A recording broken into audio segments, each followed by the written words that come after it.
A história de hoje começa numa ilha. Uma ilha maravilhosa. E como a Bolívia não tem mar, essa ilha fica no Lago Titicaca. Muito antes que virasse moda, os incas bolaram um mito fundador. Esse mito tem como palco a Ilha do Sol, de onde teriam emanado os criadores dessa civilização que se espalhou por um território imenso. Durante umas 5 horas, a gente caminha em busca de vários pedacinhos dessa história. Não é difícil entender por que os incas escolheram essa ilha como um berço simbólico. De madrugada, os primeiros raios de sol delineiam perfeitamente as maiores montanhas nevadas dessa região, montanhas sagradas que ficam de frente para o Templo do Sol. Ao longo de toda a ilha, é possível e impossível escolher a paisagem mais bonita, tudo é espetacular. Mas nada vem de graça. É preciso encarar subidas e descidas, a falta de fôlego da altitude, o sol agressivo e o vento gelado. Depois de várias horas aparece um cemitério. E não é um cemitério inca. É outro construído por franceses, alemães, italianos, gringos em geral, argentinos, colombianos e brasileiros. No lugar de múmias eternas, igualmente eternas garrafas de plástico. Esse cemitério começa no alto da montanha, em 3 latas de lixo, e logo se espalha a ladeira abaixo. É bom ser justo e admitir que esse cemitério tem uma peculiaridade, porque as garrafas de Coca-Cola não parecem ser a maioria por aqui. Mas as garrafas de água mineral vendidas pela Coca certamente respondem por uma parcela grande desse cemitério.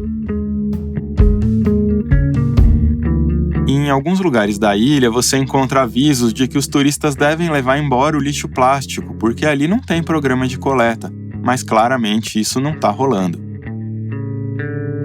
No dia seguinte, a gente vai embora transportando 5 garrafas plásticas vazias. 5 garrafas consumidas por 3 pessoas ao longo de 2 dias. E olha que a gente ainda tentou reduzir esse consumo, comprando garrafas maiores que abasteciam garrafas menores. O episódio de hoje poderia ser sobre o impacto negativo do turismo de massas, e a gente fica te devendo essa conversa. Na 6ª temporada, a gente investigou quem levou o milho para a Bolsa de Valores. Agora, na 7ª, a gente tenta entender quem levou a água para dentro da garrafa. A gente foi atrás de conhecer o histórico desse mercado, qual é o tamanho dele e quais corporações controlam as maiores fatias. Eu sou João Pérez e você está no Prato Cheio, podcast de O Joio e o Trigo.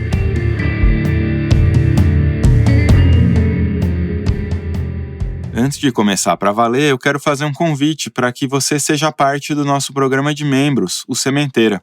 Com uma contribuição pequena por mês, você tem desconto em produtos da nossa lojinha e em livros da nossa coleção. De quebra, ajuda a financiar nossas investigações. É só entrar em ojoiotrigo.com.br e ir lá na seção Contribua. Como repórter, eu estou acostumado a consumir garrafas e mais garrafas de água durante viagens. Essa montanha de lixo me incomoda, mas sempre bateu para mim como um mal inevitável. Muitas vezes a gente está em lugares sem saneamento básico, que aliás é o tema de um outro episódio dessa temporada. Ou a gente está na correria, indo de um lugar para outro. Daria para pensar nessa cena da Ilha do Sol também como algo inevitável, que se repete em milhares de destinos turísticos mundo afora. Mas acontece que a gente já viveu num mundo que era diferente. Eu lembro, por exemplo, que as famílias estavam acostumadas a carregar um cantil enorme, um cantil tamanho família. Na minha memória, esse cantil era azul e vinha com um copinho plástico que passava de boca em boca. Mas em tempos de Covid e outras mazelas, um copinho que passa de boca em boca parece ser um vilão mais perigoso que as montanhas de garrafas plásticas. Se a gente decidia passear, esse cantil ia junto, cheio de água. Eu imagino que a gente fosse recarregando em fontes públicas ou contasse com a boa vontade de alguém daquele lugar. Então, água não era um custo de viagem e nem um impacto negativo. Mas não é só de turismo que a gente está falando, né? É comum apelar para aguinha de garrafa em deslocamentos urbanos do dia a dia, mesmo em trajetos curtos. Eu me pergunto em que momento que isso começou. Quando foi que a gente passou a comprar água à torto e à direito? Quando foi que se tornou normal cobrar 10, 15 reais por uma garrafinha de água dentro de um show com ingressos caríssimos e debaixo de um calor de 50 graus? Foi divulgado hoje o laudo que confirma a causa da morte da fã que passou mal durante o show da cantora Taylor Swift no Rio de Janeiro. O documento aponta exaustão térmica causada pelo calor extremo como fator responsável pela morte súbita da jovem. Parece que faz anos, mas foi em 2023 que uma fã de Taylor Swift morreu durante um show no Rio de Janeiro. Era um dia de calor extremo, e os relatos dão conta de que a Ana Clara Benevides não tomou água. Se ela quisesse fazer isso, teria de pagar caro e ainda correr o risco de perder o lugar. Esse caso levantou uma grande discussão sobre a obrigação de fornecer água em eventos de massa. Na época, chegaram a surgir projetos de lei, nacional e estaduais, para impor aos promotores de eventos o fornecimento de água potável, mas vários desses projetos ficaram para trás assim que os likes das redes sociais se deslocaram em direção a outros assuntos supostamente mais urgentes. Eu fico pensando que o episódio de hoje é sobre o produto mais bobo da indústria de ultraprocessados. Não tem aditivo, não tem sal, açúcar, gordura, é só água e uma garrafa. Ao mesmo tempo, dá para dizer que é o único produto saudável da indústria de ultraprocessados. Talvez você ache que eu estou forçando a mão para colocar as mesmas empresas de sempre na roda, mas não é assim.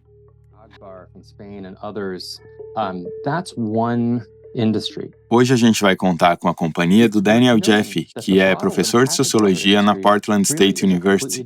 O Daniel é autor do livro Unbottled. A tradução de Unbottled seria algo como desengarrafado. E o subtítulo é assim: A luta contra a água de plástico e por justiça hídrica. Quem vai aparecer junto com o Daniel é a Lorena Tabosa, responsável pela pesquisa desse episódio.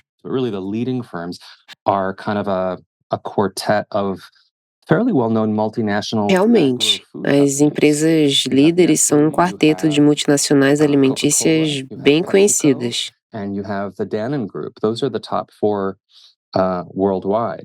Para ser totalmente fiel, a ordem correta pelas fatias de mercado é primeiro Coca-Cola, depois Danone, Nestlé e PepsiCo. O Daniel explica que a água engarrafada é, de longe, o maior sucesso da indústria de bebidas, com 155 bilhões de litros em 2022. Daria 20 litros por habitante do planeta ao ano. It is much bigger than soda, soft drinks, much bigger than alcoholic beverages. É muito maior que a indústria de refrigerantes, muito maior que a indústria de bebidas alcoólicas. Portanto, também é responsável pela maior fatia do enorme desastre global de poluição plástica. 600 a 700 bilhões de recipientes plásticos são usados todos os anos e a maior parte não é reciclada. 600 to 700 billion single-serving plastic containers are disposed of every year, and most of them are not recycled. No livro, ele cita 5 fatores que induziram a um grande consumo de água engarrafada: moda, sabor, saúde, consumo frequente e medo. Espera aí que a gente vai conversar sobre esses fatores. O Daniel lembra que nos anos 80, o consumo de água engarrafada nos Estados Unidos girava em torno de 8 litros por pessoa por ano. Hoje é de 180 litros, 22 vezes mais. So, what I say is that beginning in the Eu digo que há uma espécie de fato irônico. A água engarrafada surge em lugares que têm um amplo acesso a abastecimento de água universal e segura. E esse paradoxo é realmente importante, porque põe foco no papel do marketing e naquilo que muitos críticos chamam de uma guerra sobre a água da torneira. What many critics refer to as kind of a war on tap water. Talvez tenha dado para notar que eu estou falando de água engarrafada e não de água mineral. Nos Estados Unidos, a maior parte do mercado é simplesmente água na garrafa mesmo. É uma água comum que sai da torneira, passa por um tratamento para eliminar o cloro e os minerais e, em seguida, para voltar a ser assim palatável, ela recebe uma substância chamada pó mágico, que padroniza o sabor da água. A legislação brasileira permite a existência da chamada água natural. Esse produto, no caso aqui do Brasil, pode ser obtido de fontes ou de águas subterrâneas, mas esse mercado é relativamente pequeno. A água mineral é que responde pela maior fatia mesmo. O que é uma água mineral? A Doralice Meloni Cirati é especialista em recursos minerais na Agência Nacional de Mineração. Também é autora de uma tese de doutorado que vai aparecer logo mais. Uma tese que foi defendida em 2022 na Escola Politécnica da Universidade de São Paulo. É importante registrar que nessa entrevista ela não está falando em nome da Agência Nacional de Mineração, beleza? Ela é uma água naturalmente potável, tanto em termos microbiológicos, então ela não tem contaminação bacteriológica, como em termos químicos, né? Ela não tem nenhum contaminante, nenhuma contaminação antrópica de origem humana nessa água, né? É uma água naturalmente potável. Para ser água mineral, não pode ter contato com a água da superfície. Se tiver, passa a ser classificada como água natural e não mineral. A adição de gás carbônico é a exceção, única exceção à regra. Uma água pode ser mineral, pode ser considerada ainda mineral se ela for gaseificada artificialmente, certo? Tem também os casos em que as águas são naturalmente gasosas. Não pode realçar que o pH, num rótulo de água mineral, que o pH daquela água faz bem à saúde ou coisas desse gênero, né? Porque isso é vedado, assim, pelas normas brasileiras, né? Tanto da Vigilância Sanitária, da Anvisa, né? Como da própria Agência Nacional de Mineração. Então, a gente tem essa situação assim, né? Que a informação tem que ser clara para o consumidor, sem induzir o consumidor a erro. Pela legislação, essa água é fruto de mineração, igual o minério de ferro, por exemplo, e por isso que é regulada pela ANM, né, Agência Nacional de Mineração. Mas por ser um alimento, essa água também fica sujeita às normas da Anvisa. Agora, vem cá, como é que cria um mercado de algo que é gratuito? Como acontece em muitos casos, a demanda é promovida pelo marketing e não por uma necessidade real. A partir dos anos 90, as garrafas de água passam a ser vendidas como a solução para uma vida saudável. Lembra que a gente falou dos motivos que levam as pessoas a apelar para a água engarrafada? Essa questão da vida saudável pode explicar o impulso por 3 deles. Status, ou seja, você toma essa água para ter uma certa posição na sociedade. Consumo frequente, porque afinal você quer ficar hidratado e saudável. E moda, porque está todo mundo tomando. E depois você teve uma passagem na Danone. Como que é o lance do produto perecível, né? Transporte refrigerado, é uma outra pegada, né? É outra pegada. A Danone foi Esse é um trecho do podcast Flow SA, numa entrevista com Tarek Mohalem, que conta ter uma longa carreira como diretor de marketing. Nessa parte, ele fala sobre a experiência com a Bonafonte, da Danone. E me atraiu muito, como marqueteiro, você vender um produto premium, que o brasileiro abre a torneira e tem, e filtro, cara, tem que fazer um marketing bom pra caramba. Deixa eu te mostrar a publicidade de lançamento da Bonafonte. Ajude a eliminar o que o seu corpo não precisa. Tome Bonafonte, a única com 0,34 de sódio. Chegou o Bonafonte da Danone, a água leve. Beleza, agora volta lá pra entrevista. E a gente precisava tornar aquela gôndola mais atrativa. E aí eu lembro que a gente, assim, foi a primeira água que não era transparente, azulzinha, e que falava de hidratação e mata-sede. Refresca e mata-sede. A gente lançou uma água cor de salmão, né? Aquele laranja, pá, e falando de benefício funcional, cara. Água leve, que ajuda a eliminar as toxinas do seu corpo. Só que detalhe, qualquer água faz isso. Exato. Esse é o princípio da água. Mas quem falou primeiro? Você. Nós. É isso aí. E no marketing, cara, quem fala primeiro fala, cara. Aí a gente começou a ganhar share assim, cara, porque você concorre com Coca-Cola, com Nestlé, com a Edson Queiroz, que é a Minalba. Assim, e aí fizemos um piloto, São Paulo. Ele se orgulha de ter ganho o mercado com base numa alegação que é desonesta. Calma aí que piora. Em 2012, a Danone, fabricante da Bonafonte, entrou com uma representação contra a Minalba por publicidade enganosa. A corporação francesa pediu a suspensão das peças da Minalba que associavam o consumo de água com baixo teor de sódio ao desinchaço, ou seja, um benefício funcional do qual ela própria havia tirado proveito. Para fazer dinheiro em água, cara. Sabe quando tinha o meu real por litro, que eles falam, que é o net sales por litro de uma água normal? Era 70 centavos. Como você faz dinheiro com isso? Você tem que pôr todo o seu custo, SG&A, tudo chega embaixo e a gente precisava rentabilizar. E aí a gente descobriu um cara que tinha uma garrafa patenteada no formato de boneco. Bom dia! Acorda, vamos brincar! Vem, descobri um lugar cheio de boneco de neve.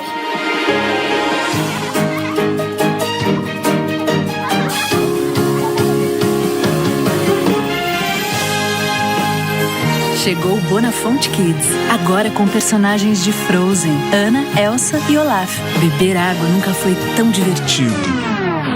São vários aprendizados em poucos minutos. O mais interessante para mim é pensar nas artimanhas para atribuir um valor subjetivo a um elemento que é o mais objetivo possível.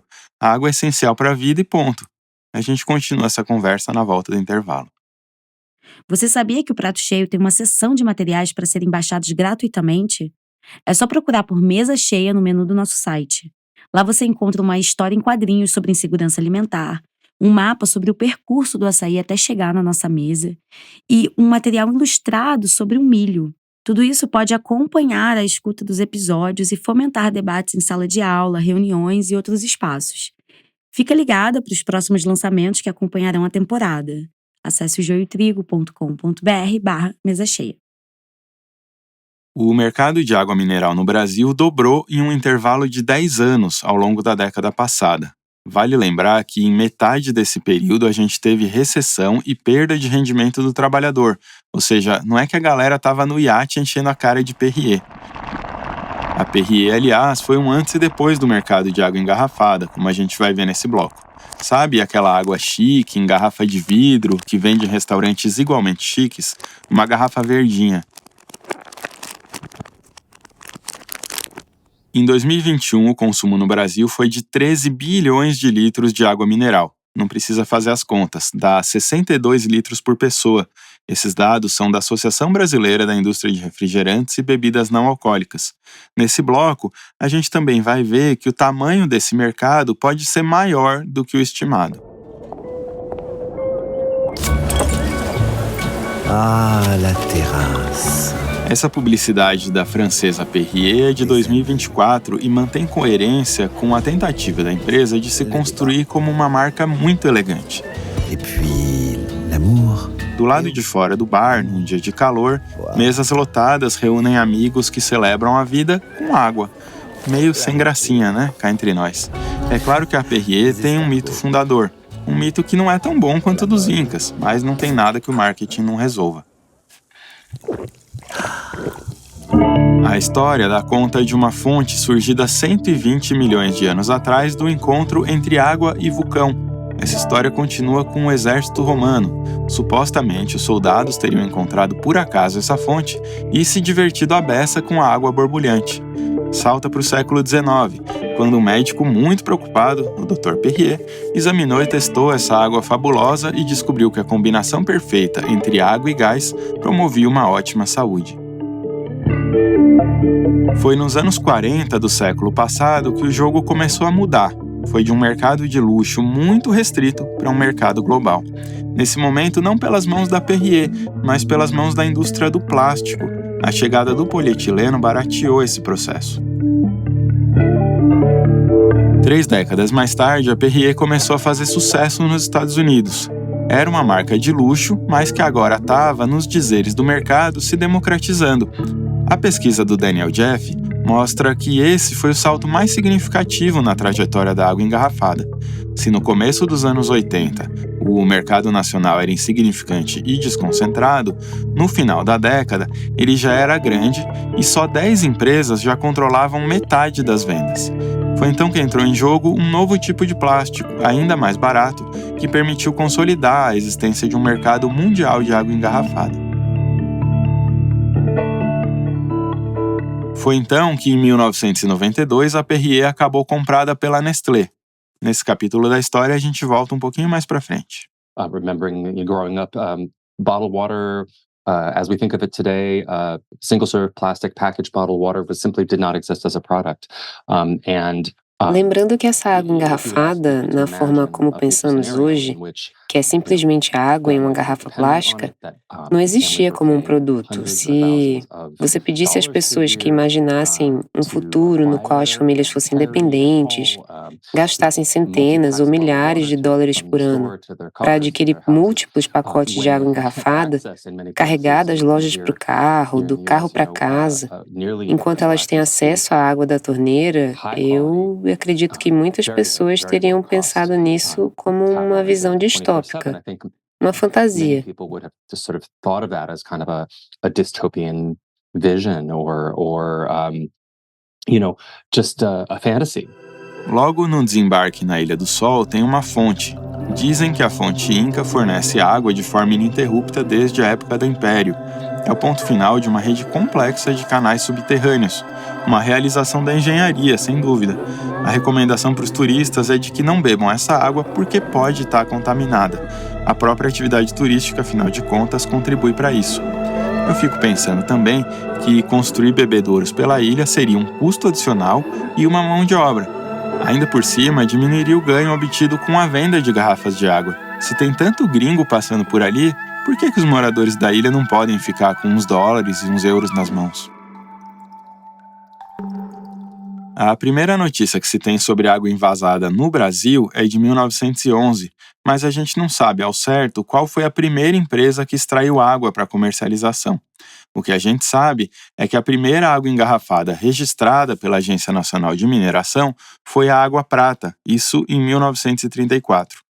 A empresa diz ter sido criada bem antes, em 1876. O que se conta é que no começo do século XX testaram essa água e descobriram que a composição é parecida com as águas de Vichy, lá na França. Ainda hoje, o site da Água Prata apresenta um mote que me parece emblemático para o nosso episódio. Diz assim, ordem sem progresso é inútil e progresso sem ordem é falso. Nesse sentido, a água de garrafa aparece como um marco civilizatório. Ela entra num pacote bem maior, que enxerga os modos de vida brancos europeus como algo superior, o que coloca o filtro de barro, a moringa e as fontes públicas de água no campo do atraso. No século passado, a Água Prata conseguiu a concessão das terras onde fica essa fonte, no interior de São Paulo. Ainda hoje, se uma empresa quer explorar um território, precisa pedir autorização da agência de mineração para perfurar. Depois deve passar por alguns testes, e se esses testes comprovarem que a água é mineral, a empresa pede autorização para explorar comercialmente. Então, ela deveria começar a pagar impostos. Deveria. Porque a tese de doutorado da Doralice Meloni Cirati revelou uma distorção. O que acontece é que nós temos uma situação de que a produção das empresas é uma produção declarada pelas próprias empresas, né? E tem a questão do valor comercializado também, que também é um valor declarado pelas empresas. Então, a gente tem algumas incongruências, né? O que a minha tese mostra é isso, né? Que existem algumas incongruências entre os valores declarados pelas empresas e os valores de arrecadação, né? Os valores muitas vezes o valor de produção declarada, né, de comercialização dessa produção é mais baixa, porque as empresas não declaram, às vezes, a venda delas para a rede de distribuição, mas para uma outra empresa pertencente ao mesmo grupo, por exemplo. Bom, muita calma nessa hora. Hoje tem quase 1.700 empresas autorizadas a extrair água mineral no Brasil. Foi um crescimento de 40% em 7 anos. Essas empresas todas precisam recolher a CEFEM, que é a compensação financeira pela exploração mineral. Atualmente, a alíquota da CEFEM é de 1% sobre a receita bruta. Em 2023, os governos arrecadaram 60 milhões de reais com a CEFEM da água mineral. É um valor bem baixinho, não dá para bancar quase nada. Isso significa que a receita bruta declarada pelo setor é de quase 6 bilhões de reais. Se a gente for considerar a arrecadação diante da receita declarada, já é pequena, mas a tese de doutorado mostra que essa distância é ainda maior. Entra também na conta o fato de que a água mineral é considerada um item essencial. Então, tem isenção do imposto sobre produtos industrializados. Surpreendentemente, né, quando a gente olha os dados de arrecadação, por exemplo, de Cefem, as empresas pequenas e médias arrecadam mais proporcionalmente ao seu valor, ao seu volume produzido do que as grandes empresas, né, no Brasil. Então, Essas empresas também criam mais empregos porque o grau de automação é menor. A líder da lista de arrecadação da Cefem em 2023 foi a SPAL, Indústria Brasileira. Legal, né? Uma empresinha local. Não, não é nada disso. A SPAL é da Coca-Cola. A segunda da lista é a Indaiá e a terceira é a Minalba. Essas duas são do grupo Edson Queiroz, que é um outro conglomerado empresarial grande do setor de bebidas. Depois vem a Fontan, que também é da Coca-Cola, e ainda tem outras engarrafadoras da Coca entre as maiores do setor. Uma delas é a CAF Cristal, que pertence à estrutura da Solar. A Solar detém o controle de todos os produtos da Coca no Nordeste e é uma empresa do senador Tasso Gereissati. Eu vou deixar na descrição uma reportagem nossa até meio antiga, é de 2017, e mostra como o senador usou o cargo público para conseguir uma reunião entre o CEO da Coca-Cola e o então ministro da Fazenda, Guido Mantega. uma das conclusões da pesquisa é que nas regiões metropolitanas do Norte e do Nordeste, o consumo per capita de água em garrafão, por exemplo, é muito mais alto do que na região Sul e Sudeste, né? Porque a confiabilidade, a confiança do consumidor na água de torneira é menor. Pois é, até agora a gente não tinha conversado sobre a água de galão ou garrafão, que é o maior consumo no caso do Brasil. É o galão que concorre com a água de torneira. Em alguns casos, essas grandes empresas oferecem água de garrafão, mas nem sempre tem muito interesse nele porque é um mercado menos lucrativo. Pensa assim, no galão, o litro de água pode custar menos de R$1 para o consumidor final. Na garrafinha, o preço pode facilmente ser o dobro disso.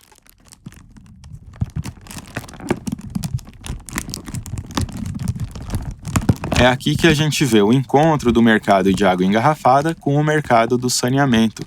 Não é por obra do Espírito Santo que o mercado de galão é grande no Norte e no Nordeste.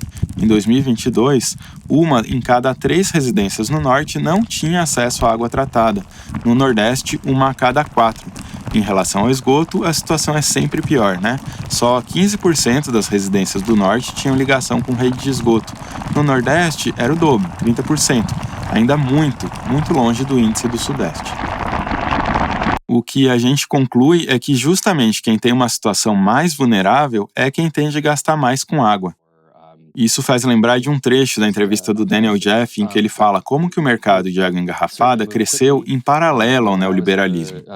Se você é ouvinte regular do Prato Cheio, já sabe que esse é o momento Pinochet.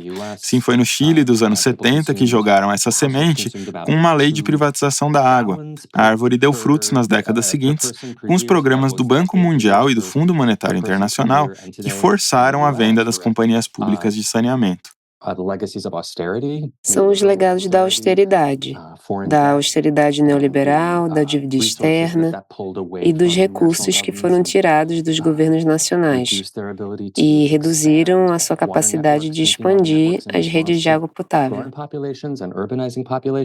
Então, eu penso que você pode entender o crescimento dos mercados de água engarrafada como um sinônimo ou um artefato da inabilidade ou, em alguns casos, da impossibilidade dos governos nacionais em prover água limpa para as crescentes populações urbanas.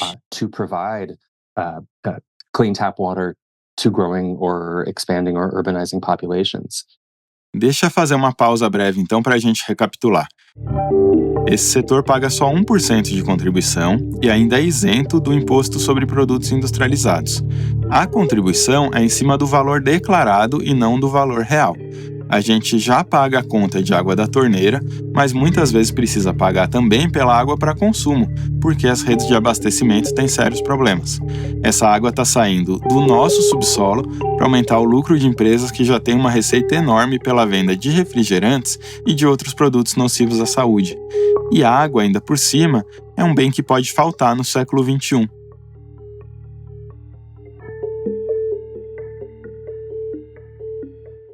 Pô, então vamos resolver pelo menos o problema da arrecadação? Como é que faria? A telemetria é o primeiro passo, né? Que é você ter os hidrômetros conectados em sistema, né? Com um sistema que colete esses dados remotamente, né? de quanto está sendo bombeado, né? E futuramente de valor de produção, de quantidade produzida, né, das empresas, e parcerias com a Receita Federal, por exemplo, né, ou as receitas estaduais, né, comparar outros impostos, né, comparar o quanto se declara para a receita mesmo, né, de valor produzido, né. Então, com isso você consegue amarrar melhor, né, o quanto está sendo declarado de venda. É inevitável comparar a situação de pessoas comuns com a de empresas incomuns. Você vai ver lá no episódio sobre saneamento que a lei aprovada durante os governos Temer e Bolsonaro obriga a instalar hidrômetros nas residências. Você precisa pagar, podendo ou não, tendo serviço ou não. Mas na hora de instalar hidrômetro nas fábricas ou nas enormes fazendas de produção de soja, aí não dá? Eu vou deixar aqui na descrição uma reportagem nossa que mostra como desde 2016 o governo não monitora a indústria de refrigerantes e de bebidas alcoólicas. Nesses dois casos, a gente também tem indícios de que o volume declarado pelas empresas é menor que o volume comercializado. Para piorar, no caso da água engarrafada, ainda rolam fraudes. O Daniel Jeff chama atenção para o fato de que as empresas desse setor têm um monitoramento muito mais brando do que as empresas de saneamento. Para dar um exemplo, no começo de 2024, uma investigação jornalística publicada na França mostrou que a Nestlé estava vendendo gato por lebre. Todas as marcas de água da empresa tinham passado por tratamentos proibidos para águas minerais, incluindo a Perrier, com toda aquela história linda sobre a fonte usada pelos romanos. A corporação vinha comercializando água tratada como se fosse água mineral. A conclusão é de que a Nestlé não só fez isso, como tentou esconder dos órgãos públicos. A empresa foi obrigada a admitir a fraude. No Brasil, as fontes de água mineral precisam passar por avaliação a cada 3 anos em laboratórios credenciados pelo governo federal. Espera aí que a gente já volta. O Joio e o Prato Cheio são mantidos com o apoio de organizações da sociedade que atuam na promoção da alimentação adequada e saudável. Essa temporada tem o apoio da Fundação Henrique Bol. Mas a ACT Promoção da Saúde, a Oak Foundation, a Ford Foundation, Instituto Ibirapitanga e o Instituto Clima e Sociedade são apoiadores regulares dos nossos projetos. Quanto mais você escolhe AMA, mais gente tem acesso à água potável. Ambev AMA. Água pra você, água pra todos. Pode ir preparando o lenço porque nesse bloco vai rolar muita lágrima. A Ambev criou a AMA em 2016 em parceria com a Yunus Negócios Sociais.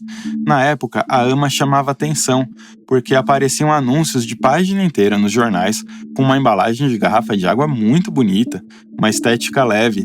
Até demorava para entender que a AMA é uma marca da Ambev. Praticamente não aparecia a corporação. Naquele momento, era um marketing bem fora da curva.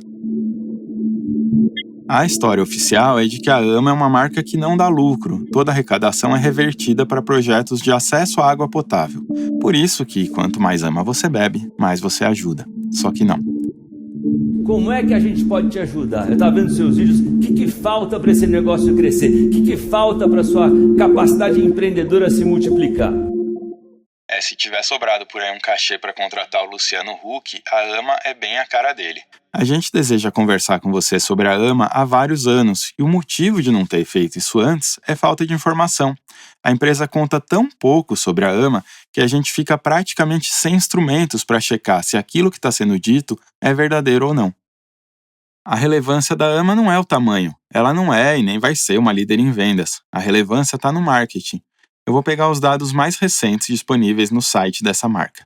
A empresa diz que a AMA teve impacto sobre a vida de 1 milhão de brasileiros. Essa meta estava prevista para 2025, mas foi atingida um ano antes. Foram apoiados 130 projetos numa arrecadação de 10 milhões de reais. Você sabe bem, né? Número é um artifício usado por corporações para tentar fazer algo pequeno parecer grandioso. Se liga aí na musiquinha, vai pegando o lenço enquanto a gente ouve a Carla Crippa, vice-presidente de Impacto Positivo e Relações Corporativas da Ambev.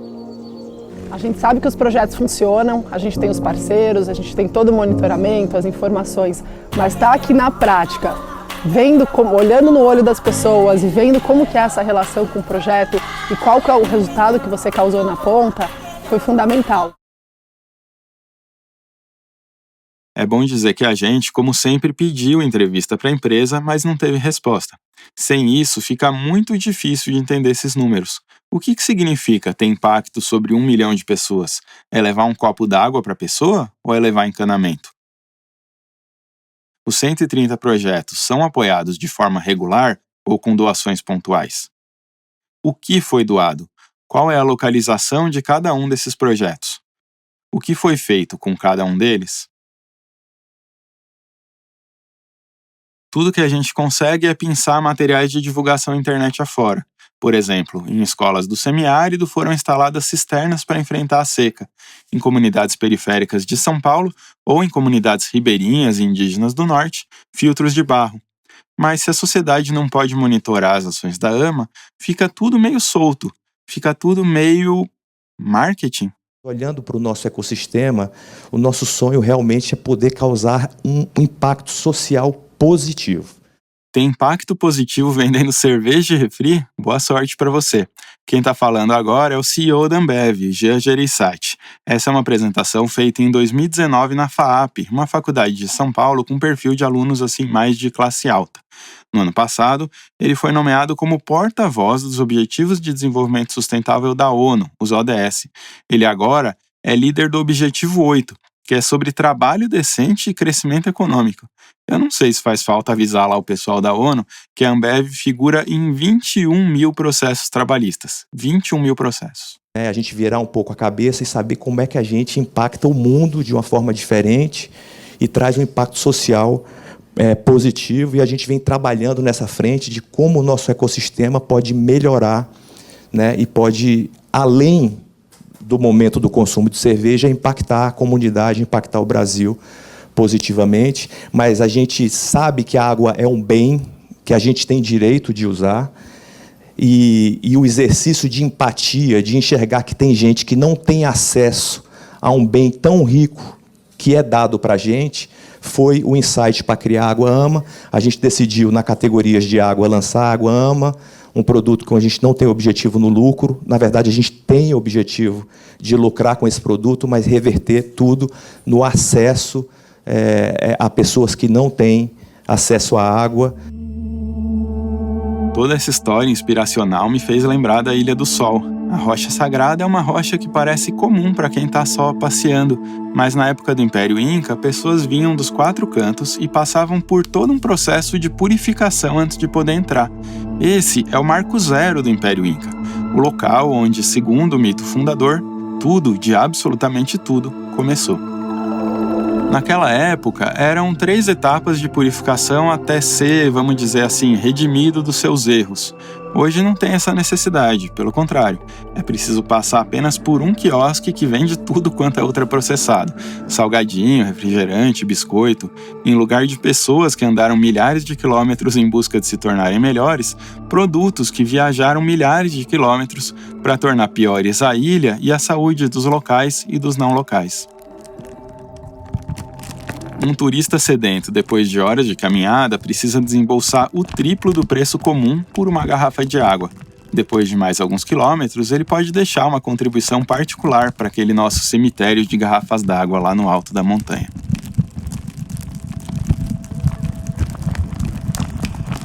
No Brasil e no mundo, a produção de lixo plástico é um enorme problema sem solução.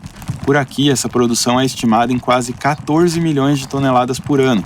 É bom dizer que os dados são de uma organização com interesse no setor, que é a Associação Brasileira de Empresas de Limpeza Pública e Resíduos Especiais. Quase 1/3 disso vai parar nos mares e rios. Uma garrafinha de água que algum de nós tenha lançado vai demorar várias gerações para se decompor, se é que vai se decompor.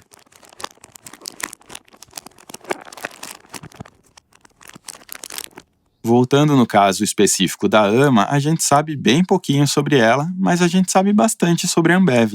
O investimento total da AMA em 8 anos, como a gente falou, foi de 10 milhões de reais. Então, na média, dá um pouco mais de R$1 milhão por ano. Enquanto isso, num único trimestre, a Ambev chega a lucrar 4 bilhões de reais. Então, com o lucro de um trimestre, a Ambev bancaria 4 milênios de atividades da AMA. E olha que a gente está falando de lucro. Se for para falar em receitas, um único trimestre daria 20 mil anos de atividades da AMA. Logo no topo do site da AMA tem uma mensagem que diz assim: você sabia que 35 milhões de pessoas no Brasil não têm acesso à água potável? Visando diminuir essa desigualdade hídrica, estamos investindo em projetos que levam acesso à água potável a localidades no semiárido, periferias e centros urbanos no Sudeste e também a aldeias e territórios indígenas no Norte. Mas é papel da Ambev diminuir a desigualdade hídrica? Isso me lembrou de mais uma partezinha da conversa com o Daniel Jeff. Vale lembrar quem é o Daniel, né? Ele é autor de um livro sobre água engarrafada e desigualdade. The big picture is o investimento em água segura para consumo é um bem público que deveria e precisa ser provido pelo setor público ou por organizações da sociedade sem fins lucrativos.